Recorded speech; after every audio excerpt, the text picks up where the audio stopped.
Top quality और consistent performance के लिए सिर्फ सिल्वर पंप नाम याद रखना। Welcome back. સમાચાર સુરતમાંથી કે જ્યાં શહેરમાંથી ઝડપાયા વધુ બાંગ્લાદેશી।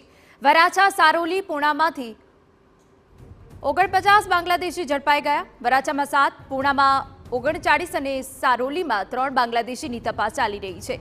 ઘૂસણખોરી સામે પોલીસનું સતત કોમ્બિંગ ચાલી રહ્યું છે।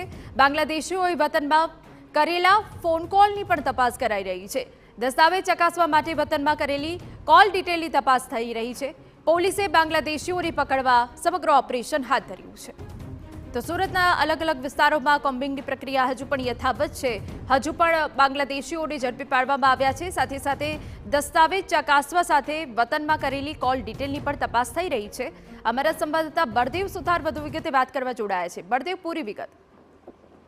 જે રીતે જમ્મુ કાશ્મીરની અંદર જે આતંકી હુમલો થયો છે ત્યારબાદ ગુજરાતની તમામ પોલીસે જે છે વિદેશની અંદર એટલે કે બહારથી જે લોકો છે ગેરકાયદેસર વસે છે તેને જે પકડવા માટેની જે કાર્યવાહી શરૂ કરી છે, ત્યારે મોટા પ્રમાણમાં જે બાંગ્લાદેશીઓ છે તે સુરત ક્રાઇમ બ્રાન્ચ દ્વારા પકડી પાડવામાં આવ્યા હતા। ત્યારે હવે જે સુરત પોલીસ કમિશનર તરફથી તમામ જે પોલીસ સ્ટેશનો છે તેમને આદેશ આપવામાં આવ્યા છે પોતાના વિસ્તાર, પોતાની જે અલગ અલગ જે કોલોની હોય છે તેની અંદર જે ગેરકાયદેસર રહેતા બાંગ્લાદેશીઓને જે પકડી પાડવામાં આવે તે આધારે શનિવાર અને રવિવાર રાત્રિના સમયે પોલીસ દ્વારા અલગ અલગ વિસ્તારોની અંદર કોમ્બિંગ કરી અને 49થી વધુ જે વિદેશી બાંગ્લાદેશી જે કહી શકાય છે જે ગેરકાયદેસર રીતે સુરતની અંદર પ્રવેશ કરી અને છેલ્લા વર્ષોથી રહેતા હતા તેમની જે અટકાયત કરવામાં આવી છે અને તમામ જે ડોક્યુમેન્ટો છે તે મેળવવામાં આવ્યા છે।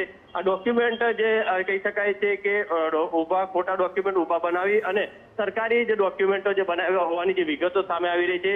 હાલમાં તો આ જે ક્રાઇમ બ્રાન્ચ અને એસઓજીની ટીમ છે અલગ અલગ જે બાંગ્લાદેશીઓ જેને જે પકડવામાં આવ્યા છે તેમની ઊંડાણપૂર્વક તપાસ કરવામાં આવી છે। તેની પાછળ કયા એજન્ટો છે કે કયા એજન્ટો મારફતે આ બાંગ્લાદેશથી સુરતની અંદર આવતા હતા, કયા માર્ગે આવતા હતા, તમામ જે અલગ અલગ વિગતો છે તે મેળવવામાં આવી રહી છે।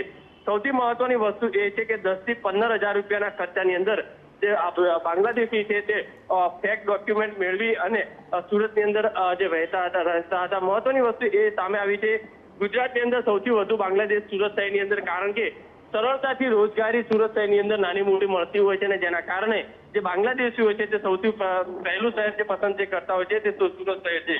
હજુ પણ સુરત શહેરના અલગ અલગ વિસ્તારોની અંદર પોલીસની જે કોમ્બિંગ છે, પોલીસનું જે પેટ્રોલિંગ છે સતત ચાલુ છે। બિલકુલ આભાર બળદેવ। તો પોલીસ દ્વારા ડોક્યુમેન્ટની ચકાસણી કરાઈ રહી છે, કોલ ડિટેલની તપાસ કરાઈ રહી છે।